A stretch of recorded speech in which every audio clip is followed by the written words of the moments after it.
Gloire au Seigneur. Nous allons donc aborder un sujet aujourd'hui particulièrement donc intéressant, et nous allons lire dans Ésaïe chapitre 47 sur la divination et la superstition. La divination et la superstition, Ésaïe 47, et nous allons lire à partir du verset 12.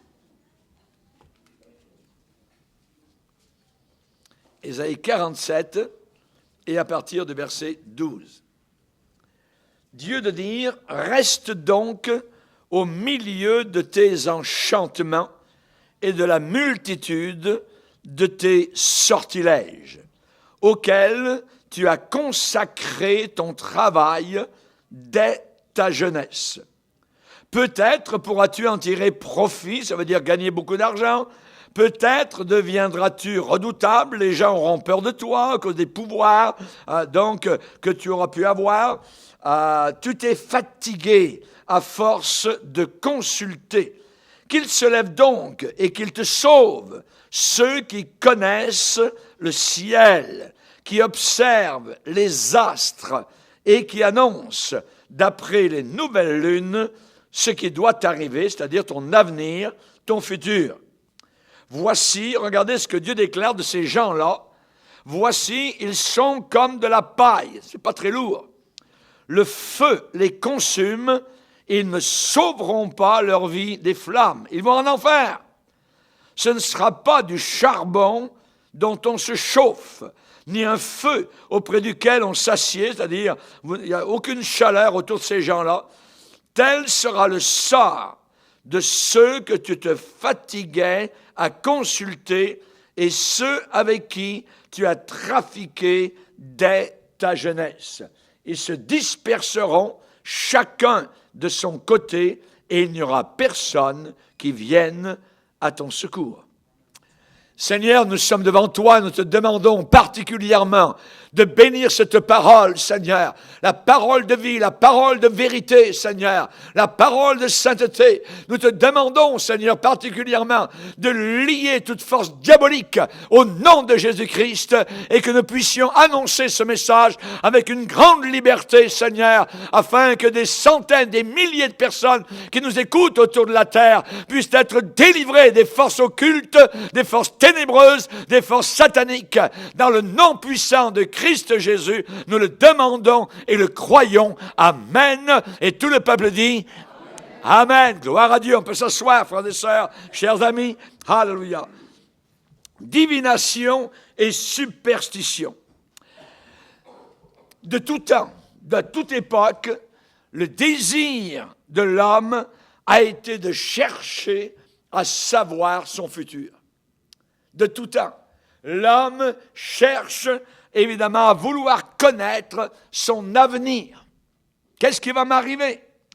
Et secrètement, l'homme voudrait bien que l'avenir lui soit favorable, que les choses, je dirais, aillent de son bord, de son côté, voyez. Et particulièrement pour nous, chrétiens, eh bien, c'est tout à fait différent parce que dans la parole de Dieu, nous avons une promesse du Seigneur où le Seigneur dit « Car je connais les projets que j'ai formés sur toi, dit l'Éternel, des projets de paix et non pas de malheur, afin de te donner un avenir et de l'espérance. » Dieu a des projets pour chacun de nous.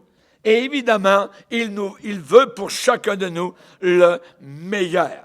Dans Ésaïe, chapitre 46, évidemment, nous avons ce passage au verset 3 et 4 où il est déclaré ici, « Écoutez-moi, et vous tous, restes de la maison d'Israël, vous que j'ai pris à ma charge dès votre origine, que j'ai porté dès votre naissance, jusqu'à votre vieillesse, je serai le même. » Dieu ne changera pas envers toi.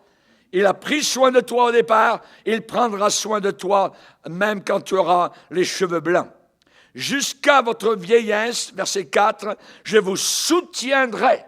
Je l'ai fait et je veux encore vous porter, vous soutenir et vous sauver. Alléluia. Merci Seigneur pour cette promesse. Donc pour nous, évidemment, ce n'est pas comme dans le monde. Ils n'ont pas de sauveur. Ils n'ont pas de rédempteur. Ils n'ont personne sur qui se confier. Alors ils cherchent à connaître au travers de l'astrologie, au travers des étoiles, au travers des consultations, je dirais, pour savoir et connaître leur avenir. Actuellement, il y a des milliers de voyants et de voyantes autour de nous. Voyez, il y a des centaines de personnes, des milliers de personnes qui consultent ces gens-là. Des milliers consultent leurs prédictions, les horoscopes, donc tout ce qui concerne leur avenir. Et il y a évidemment un chiffre effarant de gens qui sont liés par les sciences occultes de la divination. Des milliers sont liés par cela, voyez.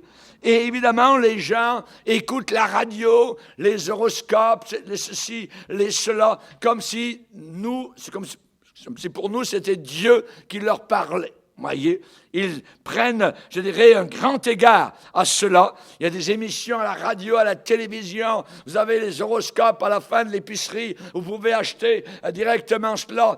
Auparavant, ces choses étaient cachées. Maintenant, tout est ouvert, voyez. Et particulièrement, donc, la divination, qu'est-ce que ça veut dire? Ça vient du latin divinare, qui veut dire prédire ou présager, voyez. C'est un art prétendu de découvrir l'avenir. Voyez, une faculté supposément de deviner.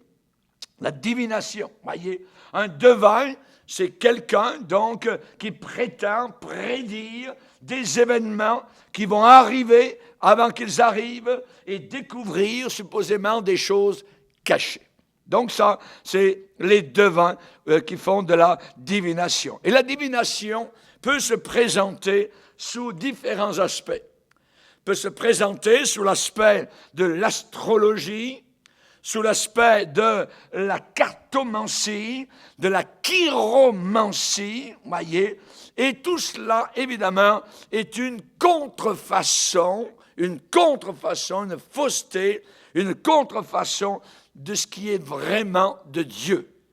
Une contrefaçon du divin, une contrefaçon des dons de révélation qui sont distribués aux chrétiens par le Saint-Esprit. À chacun, la Bible dit, la manifestation de l'Esprit est donnée pour l'utilité commune.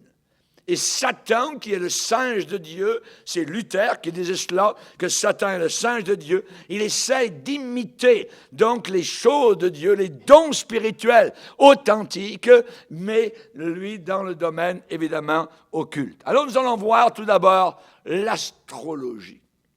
L'astrologie. Connaître l'avenir en fonction des astres. En fonction de la lune, en fonction de la position des astres, et regarder les astres, observer les astres, dans ce domaine-là, devient toujours un désastre.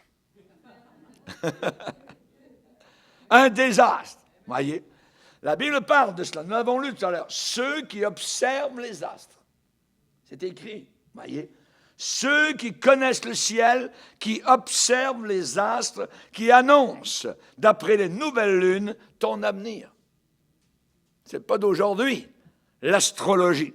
Ça fait des millénaires, voyez, que cela, évidemment, donc, existe. Connaître son avenir en fonction des astres.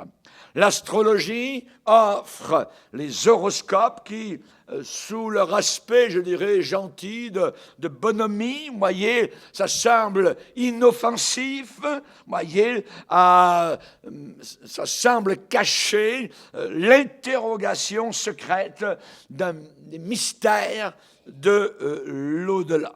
Daniel, rappelez-vous, le prophète de la Bible, vivait à Babylone et les astrologues, évidemment, étaient très réputés dans cette région-là de la terre. Mais lorsque Dieu a donné un rêve au roi de Babylone, le roi a fait venir les astrologues en disant « Dites-moi la signification de mon rêve. » Les astrologues ont dit « Ô roi, donne-nous ton rêve et nous donnerons l'explication. » « Non, vous allez mourir. Donnez-moi mon rêve et l'explication. » Évidemment, ils n'ont pas pu. Il a fallu Daniel. Daniel a prié. Et avec ses amis, ils ont demandé que le Seigneur les aide. Et le Seigneur a révélé à Daniel le rêve et l'interprétation. Seul Dieu peut faire une chose semblable. Les astrologues, chers amis, n'ont pas pu. Et on lit ça dans Daniel chapitre 2. En Europe, il y a les tziganes, particulièrement, qui disent la bonne aventure en ayant pignon sur rue sur la vitrine d'un magasin pour attirer évidemment les clients. Il y avait certains dessins où il était marqué astres, les mains, les cartes, le passé, le présent, l'avenir, conseillers pour mariage, le bonheur, la fortune, les cartes du tarot, situation, amour, etc.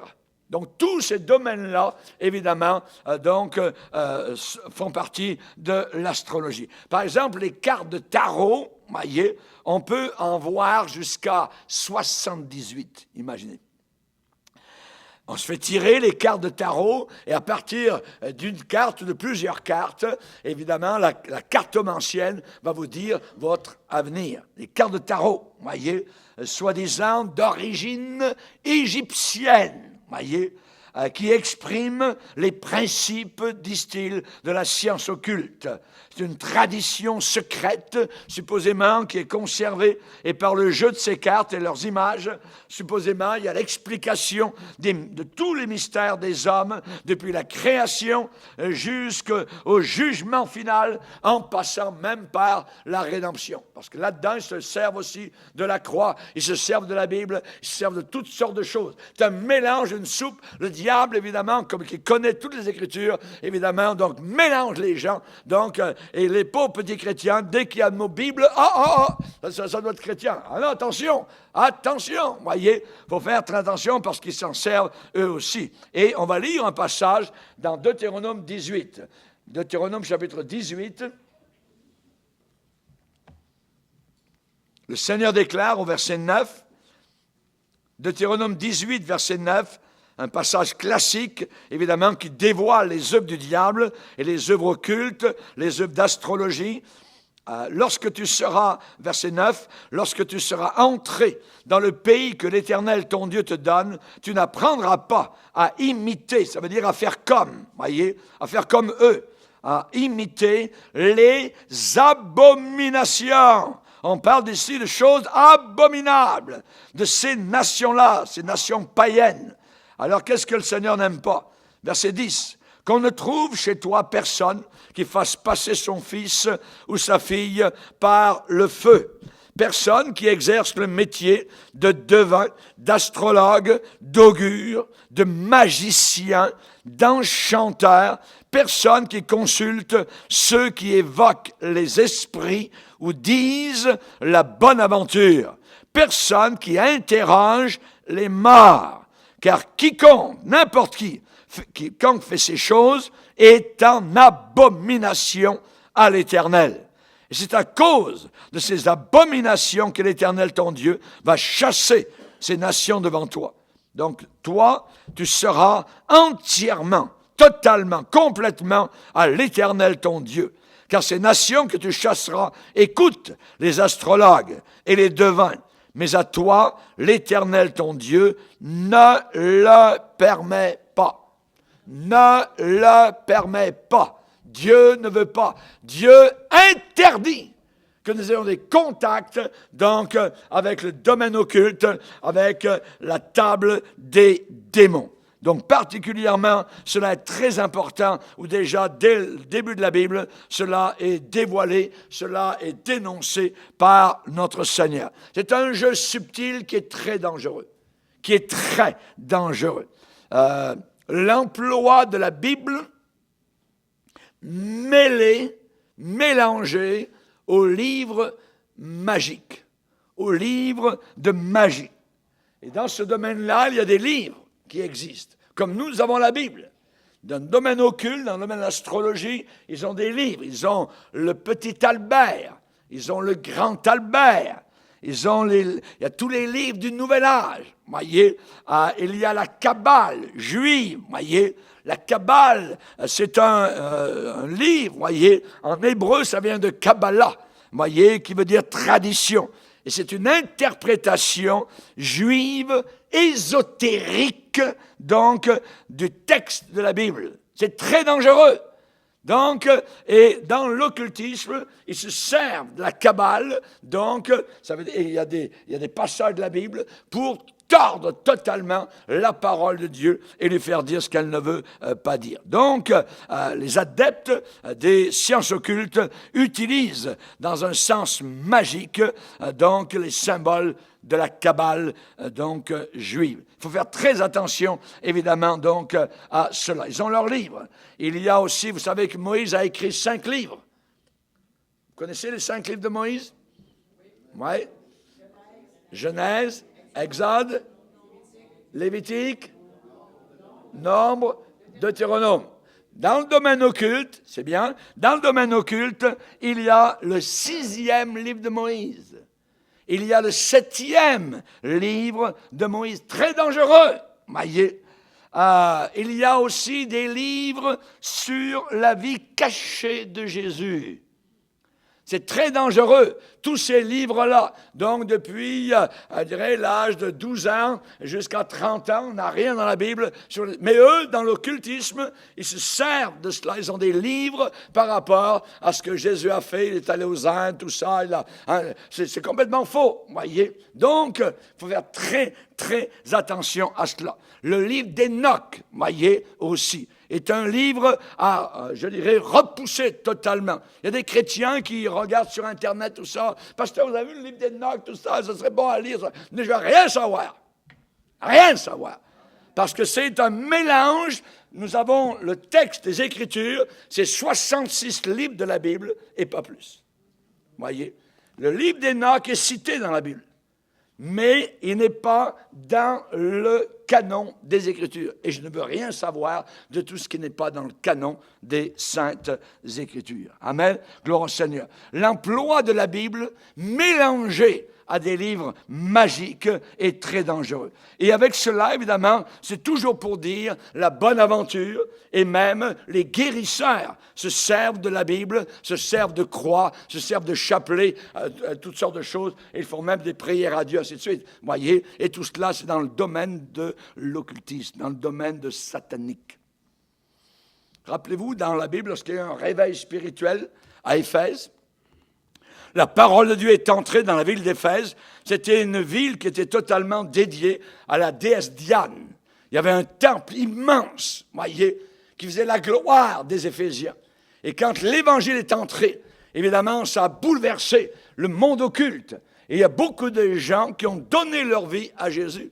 Et dans cette ville, il y avait des gens qui faisaient de l'astrologie, qui travaillaient dans le domaine de la magie. Et la Bible dit, un certain nombre de ceux qui avaient exercé les arts magiques, ayant apporté leurs livres, qu'est-ce qu'on en fait quand on devient chrétien? Les brûlèrent devant tout le monde. Et on en estima la valeur à 50 000 pièces d'argent. Ils n'ont pas regardé la valeur en disant, mais ça pourrait servir à quelqu'un d'autre. Jamais de la vie. On brûle tout ça. Amen. Lorsque nous étions en mission au Maroc, nous avons, à la dernière réunion que nous avons faite dans la région de Fès, quelqu'un est arrivé, a amené ses livres occultes, il a amené des tabliers, tout ça, de la franc-maçonnerie, toutes sortes de choses. Qu'est-ce qu'on a fait avec ça? On a brûlé dans la maison. Imaginez. Demandez si ça allait mettre le feu à la maison, mais non. Et le nouveau chrétien était tellement heureux. Amen. On bénissait le Seigneur, on louait Dieu. Amen. Pour la joie de brûler tout ce qui appartenait à Satan. Alléluia. Gloire au Seigneur. C'est comme cela qu'il faut agir. Si vous avez des livres ésotériques chez vous, vous avez des livres dans ce domaine-là, brûlez-les. Mettez ça aux poubelles. La prochaine fois que le camion de poubelle passe, vous mettez ça. Ça pue, voyez. On n'en veut pas. On n'en veut pas. Amen. Ici à Éphèse, il est dit un certain nombre de ceux qui avaient exercé les arts magiques, ayant apporté leurs livres, les brûlèrent devant tout le monde. Pourquoi? Parce qu'ils ont accepté le Seigneur. Parce qu'ils ont connu la vérité. La vérité les a affranchis. On n'a plus besoin de tous ces livres. On n'a plus besoin de ces DVD. On n'a plus besoin de leurs enseignements. On casse ces choses-là. Amen. Et on les met totalement à la poubelle. On en estima la valeur à 50 000 pièces d'argent. Une fortune. Ils n'ont pas regardé. Parce qu'ils étaient plus que milliardaires avec Jésus-Christ. Ils avaient maintenant un trésor dans leur cœur. Ils avaient le Seigneur Jésus. Et toutes les choses de Satan, ils n'en voulaient plus. Amen. Et j'aime le verset qui suit. C'est ainsi. Qu'est-ce que ça veut dire, c'est ainsi? Ça veut dire, c'est comme cela. C'est de cette manière. C'est de cette façon que la parole du Seigneur croissait en puissance et en force. Hallelujah. En se départissant de ce qui appartient à l'occultisme, à Satan. On n'en veut plus. Amen. On veut la parole de Dieu. On veut évidemment servir le Seigneur maintenant. On ne veut plus du grand petit Albert. Hein, on ne veut plus la Kabbale, le 6e, 7e livre de Moïse. On ne veut rien savoir de cela. Voyez, l'ennemi est rusé pour séduire, pour égarer les hommes. Et Jésus, heureusement, a pris soin de mettre en garde ses enfants contre ces pratiques. Qu'on ne trouve chez toi personne qui exerce le métier de devin, d'astrologue, d'augure. Voyez, la sorcellerie. Il y a certaines églises, maintenant en Afrique, où les sorciers ne sont pas seulement assis dans les bancs, ils sont dans le pupitre. Dans les pupitres. En parlant de la Bible, en annonçant supposément la croix, en même temps, ils emmènent les gens dans l'occultisme. C'est un mélange total. Et c'est ce que Satan a toujours voulu faire. Jésus a dit, il est le père du mensonge. Le père du mensonge, c'est le diable, Satan. Dans Genèse 3, on dit qu'il était le plus rusé. La ruse, voyez. Et souvent, nous sommes trop innocents. Nous sommes trop, je dirais, comme chrétiens gentils. On ne fait pas attention. Pour nous, on pense que c'est l'amour, l'amour, l'amour. Voyez, oui, l'amour. Mais ce n'est pas un amour sensé, un amour équilibré. Un amour, évidemment, qui fait attention. Où est-ce que nous mettons les pieds? Avec qui nous parlons? Avec qui nous allons? Où est-ce que nous tenons? C'est très important, voyez.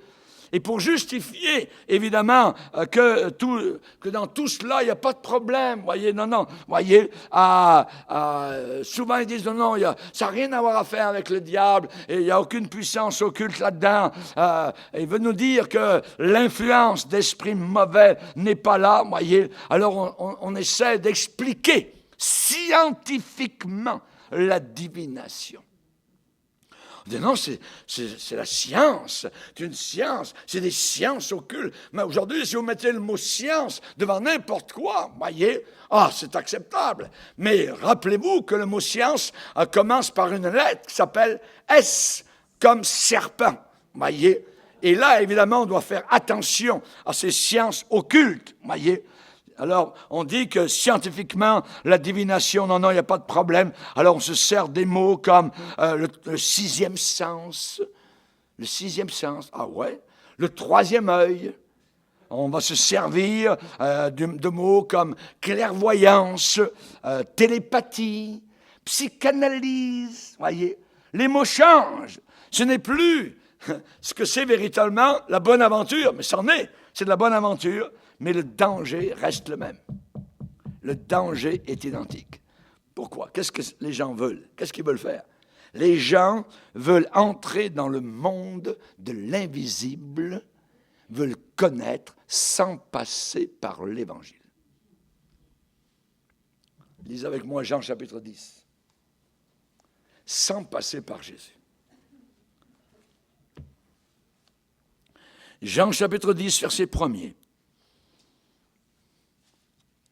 En vérité, je vous le dis, celui qui n'entre pas par la porte dans la bergerie, mais qui monte par ailleurs, est un voleur et un brigand. C'est un gangster. Celui qui n'entre pas par la porte. Qui est la porte de la bergerie? Jésus. Amen. On ne veut pas passer par Jésus. On veut passer par ailleurs. Voyez? On veut parler de clairvoyance, de télépathie, de psychanalyse. Voyez? Pour nous, la parole de nous dit que Jésus, il est notre conseiller. On l'appellera conseiller. Amen. C'est Jésus qui nous conseille, qui nous dirige. David a dit, l'Éternel est ma force et mon bouclier. Nous allons voir maintenant la chiromancie. La chiromancie. Ça entraîne évidemment des voyants et des voyantes. Ça vient du grec qui veut dire kéber, qui veut dire main. Et manteia, qui veut dire divination. La divination par les mains. Et je ne sais pas, c'est fort possible que vous ayez eu quelqu'un, vous avez consulté dans le passé avant de devenir chrétien, une dame, vous dites, donne-moi ta main, tout ça. Et vous avez tendu votre main, et elle a regardé les lignes de votre main, et elle vous a dit certaines choses. C'est diabolique. Et ces choses sont encore là dans votre tête. Ce qui veut dire que c'est puissant. C'est très puissant. On a affaire à des choses diaboliques et ténébreuses. Et nous devons faire très attention. La chiromancie, voyez, c'est la lecture de l'avenir dans les lignes de la main, dans les formes de la main. Parfois, ça peut être la boule de cristal directement. Ça peut être parfois dans le marc de café. Ça peut être parfois, la personne va vous demander de couper un peu de vos cheveux, une mèche de cheveux, et dire votre avenir avec vos cheveux. C'est n'importe quoi. Le diable, il va prendre les gens, il les prend pour des niaiseux. Et les gens obéissent. C'est évidemment donc une mise en garde. Et la chiromancie, donc, on veut généralement justifier que la chiromancie est parente de la psychologie, de la physiognomonie, de l'art d'interroger les gens, d'un peu de logique et je dirais beaucoup de malice et de ruse. La chiromancie a une nature occulte d'égarement et de tromperie. Il faut absolument la proscrire de votre vie. C'est condamné dans la parole de Dieu. Amen. J'aimerais vous dire, vous devez faire très attention aux livres qui expliquent les rêves. C'est très dangereux. Vous devriez mettre ça à la poubelle. Il y a des songes, des rêves qu'on se donne nous-mêmes. Et il est vrai qu'il y a des rêves que Dieu nous donne. Mais l'explication des livres pour expliquer les songes, généralement tous à faire avec l'occultisme. Lisez avec moi dans Jérémie 29. Jérémie 29, versets 8 et 9.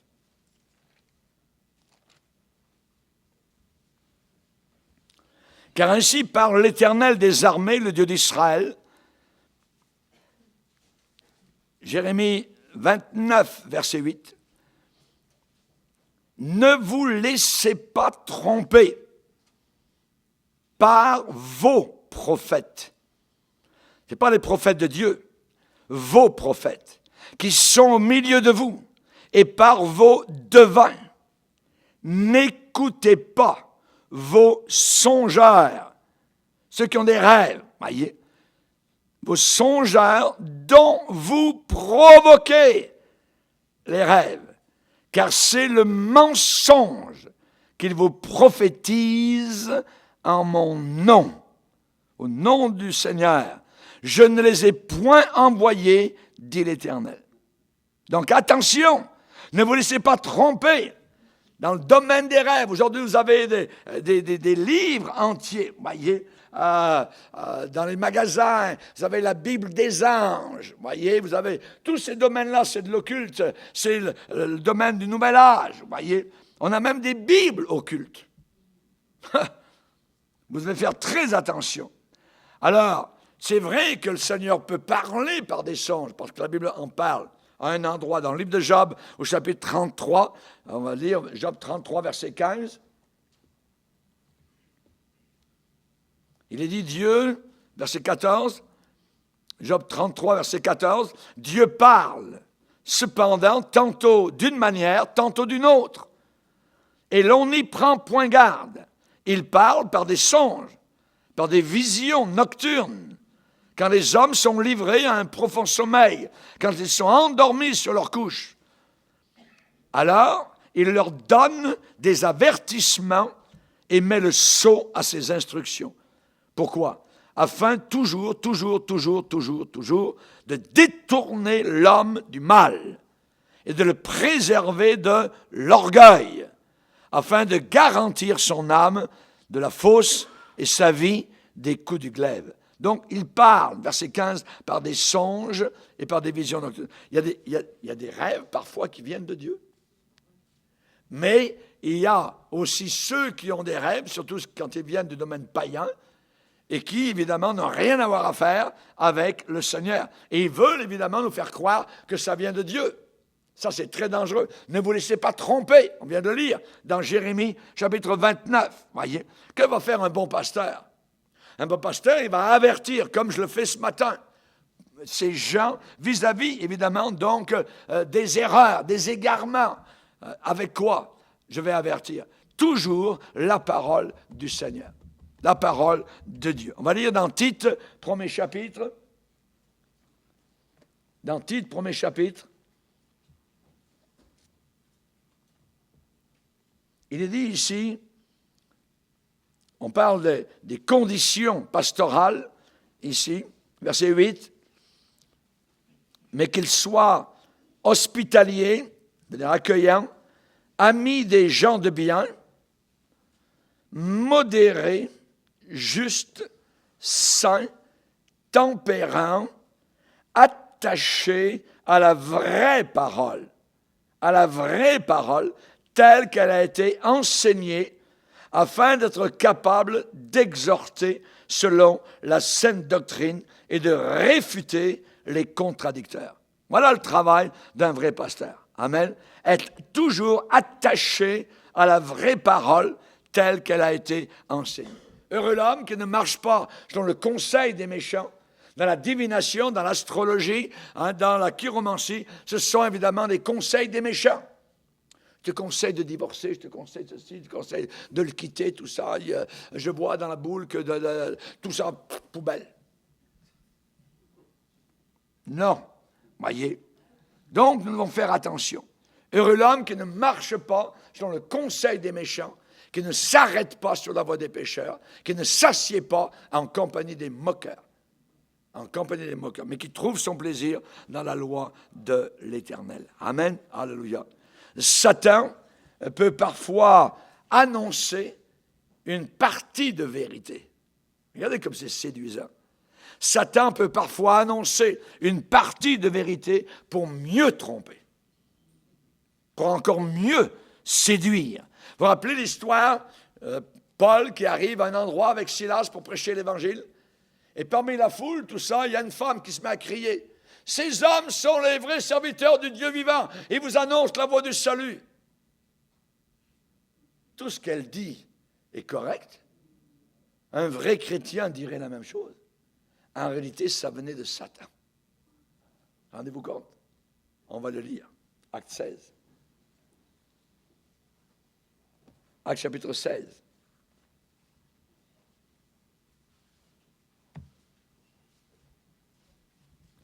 Verset 16. 16. Acte 16, verset 16. Comme nous allions au lieu de prière, une servante qui avait un esprit de python était possédée par un esprit de Satan, un esprit pythonique, voyez, qui, en devinant, était une devineresse, voyez, elle faisait de la divination. En devinant, procurait un grand profit à ses maîtres. Elle faisait gagner beaucoup d'argent à ses patrons. Elle est venue au-devant de nous et se mit à nous suivre, Paul et nous. Et elle criait, regardez ce que...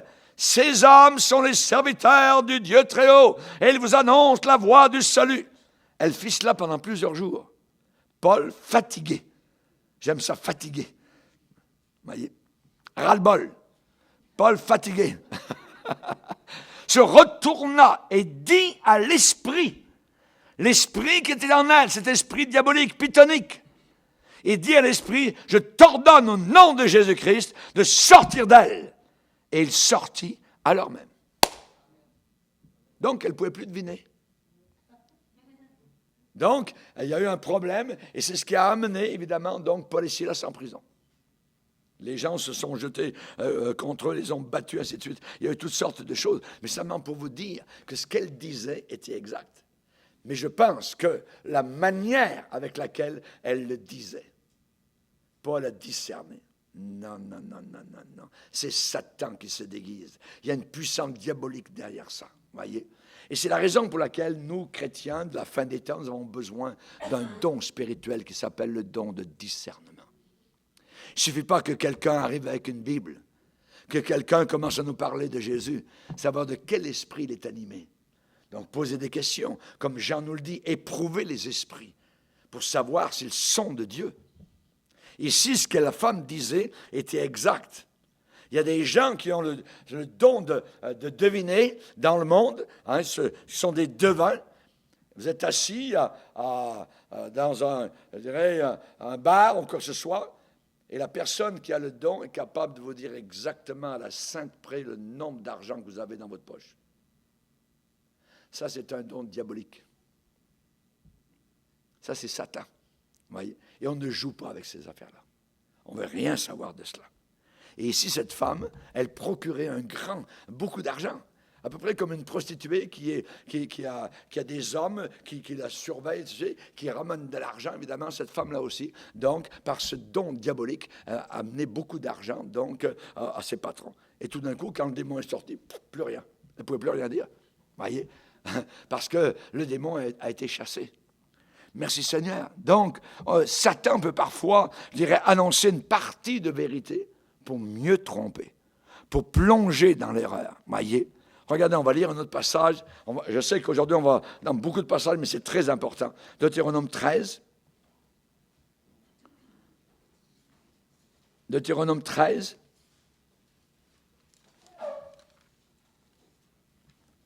Le verset 1er. Le Seigneur dit, s'il s'élève au milieu de toi un prophète ou un songeur, c'est-à-dire quelqu'un qui a des rêves, voyez, et qui l'interprète, qui t'annonce un signe ou un prodige et qu'il y ait accomplissement, réalisation du signe ou du prodige dont il t'a parlé. Mais quand il t'a parlé, en même temps, il t'a dit quelque chose. Allons après d'autres dieux. Aujourd'hui, il y a un nouvel évangile. Aujourd'hui, il faut moderniser. C'est plus la croix, c'est plus le sang de Jésus. Il t'a dit d'aller vers d'autres choses, vers d'autres dieux.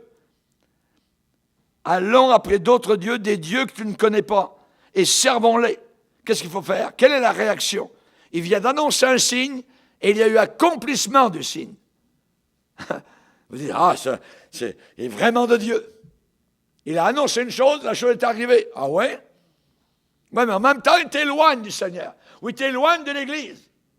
Ou il t'éloigne, évidemment, donc de la source de ton enseignement. Ah! Tu n'écouteras pas les paroles de ce prophète ou de ce songeur. Pourquoi? Pourquoi pas l'écouter? Parce que c'est l'Éternel, votre Dieu, qui vous met à l'épreuve. C'est une épreuve, c'est un test, un examen. Pourquoi? Pour savoir si vous aimez l'Éternel, votre Dieu, de tout votre cœur et de toute votre âme. C'est pour ça qu'aujourd'hui, Dieu permet à Satan de faire ses 1001 coups, ainsi de suite. Parce que Dieu veut savoir, est-ce que je vais rester fidèle ou je vais suivre la voie, je dirais, de l'ennemi. Il a annoncé quelque chose, il va arriver ceci. Ah, ça arrive. Oh, il est de Dieu. Et la brebis têtue, la brebis folle, va suivre. Non. Parce qu'en même temps, il t'éloigne de la parole de Dieu. En même temps, il t'éloigne de la saine doctrine. En même temps, il te dit la vérité, mais en même temps, ça t'éloigne. Et tu sais que toi, ta vie chrétienne est en train de baisser. C'est dangereux. Dieu vous met à l'épreuve pour savoir si vous aimez l'Éternel, votre Dieu, de tout votre cœur et de toute votre âme. Vous irez après l'Éternel, votre Dieu, vous le craindrez, vous observerez ses commandements, vous obéirez à sa voix, vous le servirez et vous vous attacherez à lui. À cette époque-là, on ne riait pas. Ce prophète ou ce songeur sera puni de mort parce qu'il a parlé de révolte contre l'Éternel, votre Dieu. Il a parlé de révolte contre l'Éternel, votre Dieu. Gardez-vous de vous laisser séduire. Premier signe de la fin des temps, Jésus a dit que personne ne vous séduise. Séduise. On m'a montré ce matin une vidéo d'une église à Montréal. C'est une église diabolique, qui se dit chrétienne pentecôtiste. C'est une église pour ceux qui ne vont pas à l'église, imaginez. Il s'annonce comme cela. Une église pour ceux qui ne vont pas à l'église. Est-il possible qu'une chose semblable puisse arriver? Ah non. Il faut être à l'église pour en faire partie.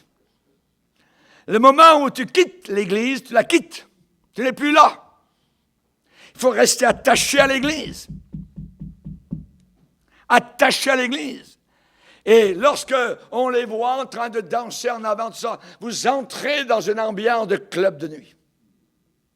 Cette ambiance, vous le savez. Nous, les chrétiens qui avons été un peu dans le monde, on connaît ces ambiances-là, et c'est la même ambiance que le diable est en train.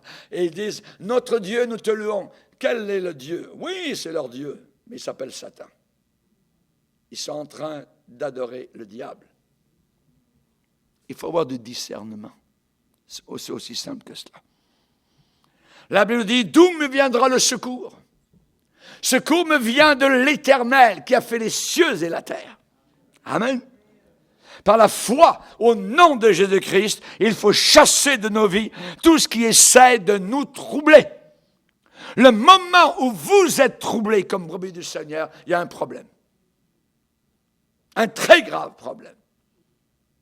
Et il faut chasser de nos vies tout ce qui essaye de nous troubler.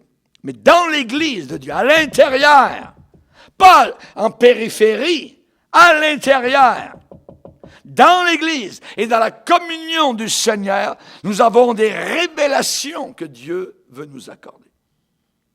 Par exemple, la Bible dit, Paul enseigne, si tous prophétisent, et qu'il survienne quelqu'un de non-croyant ou homme du peuple parmi vous, ne dira-t-il pas que Dieu est vraiment au milieu de vous?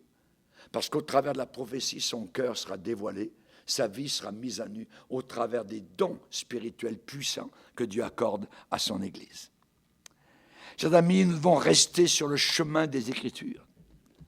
C'est aujourd'hui rusé. Aujourd'hui, c'est tellement, je dirais, un semblant, une apparence, un vernis. Et la Bible nous l'avait dit qu'à la fin des temps, beaucoup auraient le vernis de chrétiens. Le vernis de chrétiens. Restons sur le chemin des Écritures et non pas victimes des séductions de mauvais esprits. Si l'on vous dit consultez ceux qui prédisent l'avenir, répondez, c'est dans la Bible, un peuple ne consultera-t-il pas son Dieu? S'adressera-t-il aux morts en faveur des vivants? Non, nous allons nous adresser directement à Dieu. On va parler au Seigneur. Amen. Alléluia. Gloire au Seigneur. Maintenant, on va aller voir les superstitions. Les superstitions. Ça vient du latin superstitio, qui veut dire croyance. Et les superstitions sont des croyances qui sont basées, fondées sur la peur ou l'ignorance. Et ce domaine paraît, je dirais, sans danger aucun, même sujet à la plaisanterie. Et beaucoup se laissent berner, dominer inconsciemment par des forces mystérieuses d'envoûtement. il y a beaucoup de personnes qui craignent réellement des malheurs, que des malheurs leur arrivent, mais ils les craignent par superstition. Et ils recherchent quoi? Ils recherchent des contre-charmes. Ils cherchent des formules magiques, des mascottes. Ils veulent contrer le sort. Ils veulent des objets parfois protecteurs auxquels ils attribuent un certain pouvoir. Certains objets. Voyez, on appelle ça des porte-bonheur. Lorsque nous étions en mission dans la côte ouest africaine, un jour dans les bas-fonds de San Pedro, en Côte d'Ivoire, il y a beaucoup d'enfants qui se promènent tout nus, tout ça, mais certains ont une ceinture. Une petite ceinture. Ils sont tout nus, mais ils ont une petite ceinture. Vous voyez, qui leur passe entre les jambes et autour de la taille. Juste, et j'ai posé la question. J'ai dit aux missionnaires qui étaient là, c'est quoi les ceintures? Les ceintures, ce sont des ceintures de protection. Ce sont des objets magiques qui ont un pouvoir supposément de protéger ces enfants pour qu'il leur arrive rien du tout. On appelle ça des gris-gris. C'est ridicule et c'est stupide. Mais aujourd'hui, les gens superstitieux sont innombrables. Qu'ils soient croyants ou non, qu'ils soient instruits ou non, qu'ils soient blancs ou noirs ou jaunes, et ainsi de suite. Voyez, le monde n'a jamais été aussi accessible à la peur qu'aujourd'hui. Obsédé par la peur, voyez, dans une recherche de libération et de protection. Les gens veulent être protégés. Alors, il y a des gestes superstitieux. Je me croise les doigts. C'est de la superstition. C'est un geste de superstition.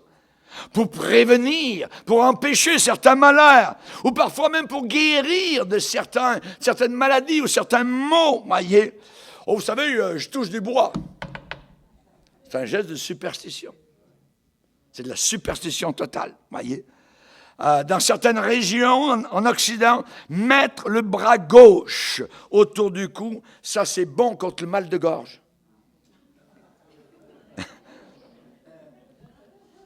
La salière renversée, voyez. Porter des boucles d'oreilles, c'est bon contre le mal de nez et des yeux. Porter autour du cou un fil de soie verte, c'est contre la maladie de la peau. Mais c'est de la folie, la superstition. Voyez. Toucher la main d'un mort, c'est contre les enflures. Ah oui. Parce que pour moi, le gars, il est vraiment désenflé. Oui. Porter dans sa poche des carottes. Si vous portez dans votre poche des carottes, voyez, ça c'est bon contre les rhumatismes. Ou les corps aux pieds. Ça c'est des superstitions. Ramasser une pierre, cracher dessus et faire le signe de croix, ça c'est contre si vous avez un point sur le côté. Ça c'est toutes des choses qui ont à faire avec l'ennemi. C'est toutes des superstitions. Alors le bonheur ou le malheur dépendent de certains signes, souvent ridicules. S'il pleut ou s'il fait beau, le jour du mariage, alors vous serez riche ou pauvre. Superstition. Vous savez, la mariée, elle a son bouquet, à un moment donné, donc, il y a les jeunes filles qui sont derrière, s'avancent, et elles lancent le bouquet. La première qui reçoit le bouquet, c'est elle qui va se marier, donc, dans très peu de temps. C'est une superstition totale.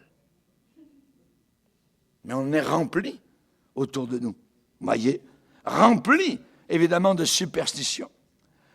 Vous serez vraiment heureux si un jour vous trouvez un trèfle à 4 feuilles. Trèfle à 4 feuilles, vous voyez. Voir une araignée le soir, c'est espoir. Voir une araignée le matin, c'est chagrin. C'est tout faux, voyez. Des signes de malheur, se donner la main en croisant. Oh, faites jamais ça, c'est dangereux. Si on vous envoie un jour une lettre, vous recevez une lettre et vous devez absolument la faire suivre parce que les chaînes de lettres, tout ça. Si vous cassez la chaîne, il va vous arriver tous les malheurs du monde, voyez. Cassez la chaîne! Amen. Et brûlez la lettre. Gloire au Seigneur. Amen. La Bible déclare que Jésus nous a donné le pouvoir de marcher sur les serpents, les scorpions et toute la puissance du diable. Et rien ne pourra nous nuire. Rien ne pourra nous nuire. Alléluia. Gloire au Seigneur. Que Dieu soit béni.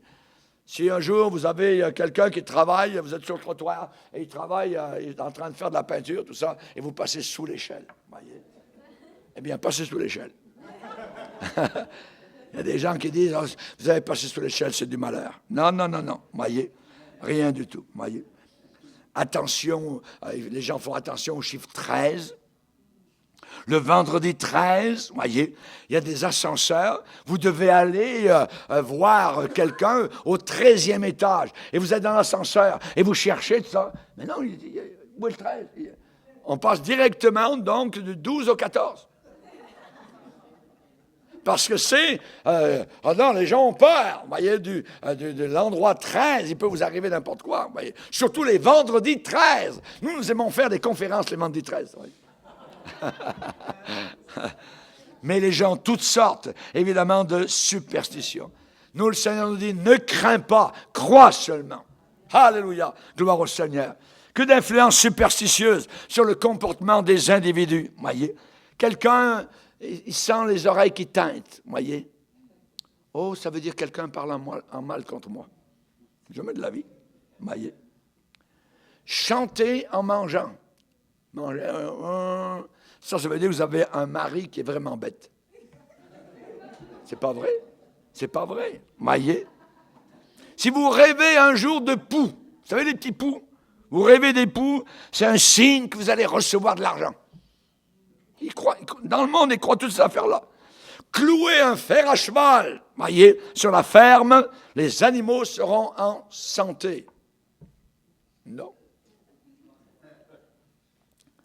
Jamais 203, vous l'avez déjà dit. Moi aussi. Mais c'est une chose de superstition. La liste peut être allongée. Voyez. La foi en Jésus-Christ nous libère de toute cette force de superstition, de séduction. Satan en est l'auteur. Il est le père du mensonge. Et il sème un esprit d'égarement dans le cœur, voyez, dans les pensées des hommes. Et parfois, ce qui est plus terrible, c'est que ça peut s'implanter dans les pensées des chrétiens et des chrétiennes. Et c'est très dangereux. Ça signifie quoi? Ça signifie une chose, c'est que ces chrétiens-là ne sont pas d'aplomb sur les Écritures. S'ils étaient d'aplomb sur les Écritures, ils rejetteraient tout ça. Oui, complètement. La superstition s'est glissée à l'intérieur du catholicisme. Le catholicisme romain est rempli à craquer, à déborder mur à mur de superstition. Porter sur soi dans le catholicisme, cousu, une médaille, voyez, représentant un saint, une sainte, ou Marie, là, vous allez être protégé de Dieu. Un jour, je suis parti j'avais 18 ans, et je suis parti sur les bateaux, j'ai fait quasiment le tour de la terre, et je ne l'ai pas su. Mais ma mère, avant que je parte, avait cousu une médaille quelque part dans un de mes vêtements, pour me protéger. Pauvre maman! Mais plus tard, lorsque je suis revenu, étant sauvé, pardonné que je lui prêchais l'Évangile, elle se mettait à pleurer. Elle était touchée par le Seigneur. J'ai prié pour elle plusieurs fois, alors qu'elle était malade. Elle a été guérie, relevée. Elle est sortie de l'hôpital. Je bénis le Seigneur. Mais le catholicisme la tenait totalement dans l'ignorance. Dans l'ignorance. Oui. La vertu de cette médaille, elle est décuplée si elle était bénite par le prêtre.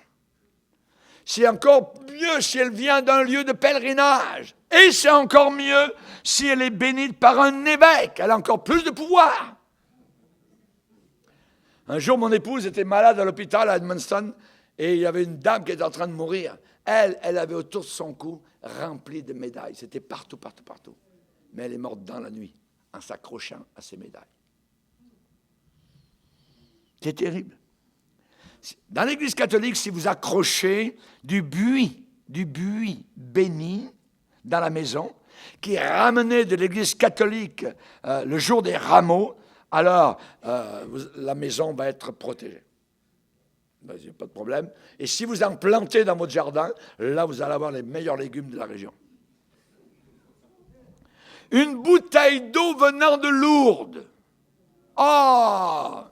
Une bouteille d'eau venant de Lourdes, la source sainte, voyez. Et si vous en buvez une gorgée, vous allez être protégé et vous aurez les faveurs de Dieu, voyez. Et il y a des bouteilles d'huile aussi bénites de Saint-Rita. Et tout cela est commercialisé et la protection de Dieu est vendue en bouteille.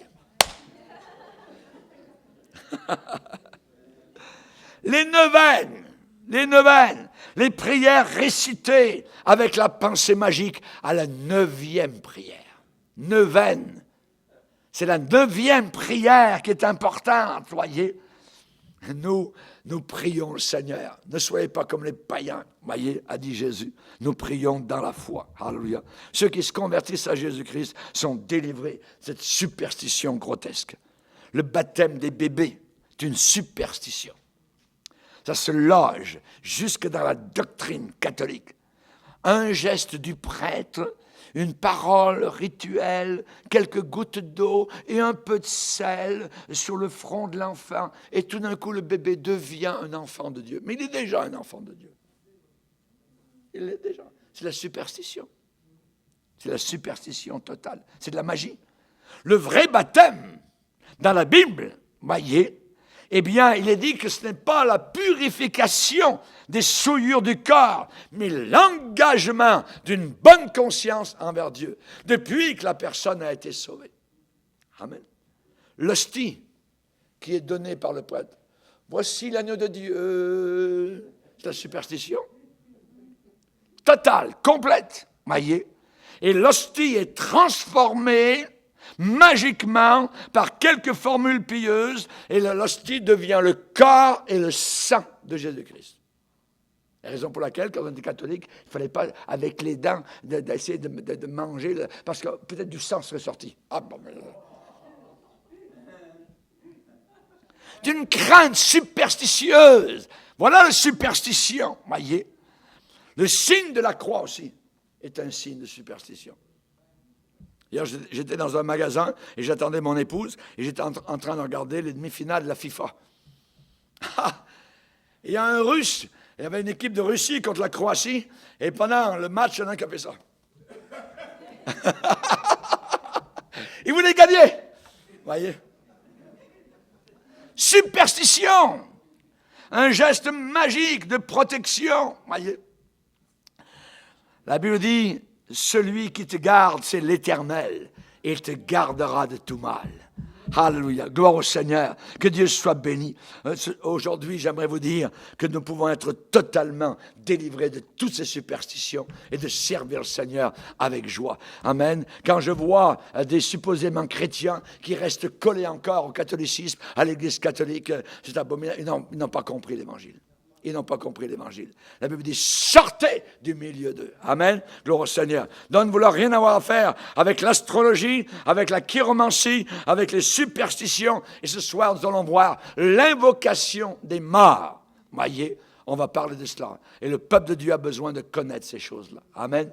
Gloire à Dieu. Seigneur, nous sommes devant toi, nous voulons te bénir. Merci pour cette réunion particulière où tu nous enseignes, Seigneur, ces choses primordiales, de base, que nous avons besoin de savoir, Seigneur, que de superstition, Seigneur. Notre confiance est en toi. Tu nous as libérés, Seigneur, sur la croix du calvaire, Seigneur. Tu as donné ton sang, tu as vaincu, tu as écrasé l'ennemi, Seigneur. Et nous te bénissons pour ta victoire et ton ton triomphe total. Nous te voyons maintenant couronné de gloire. Merci Seigneur, tu es à la droite du Père et tu reviens chercher tes enfants que tu as sauvés, que tu as délivrés de l'occultisme, de l'astrologie, de la chiromancie, de la parapsychologie, de l'ésotérisme, de la magie. Merci Seigneur. Aide-nous à jeter, à brûler nos livres, Seigneur, du passé et que nous puissions te servir avec un seul livre, la Sainte Bible, avec ses 66 livres de Genèse à Apocalypse, dans le nom puissant de Christ Jésus.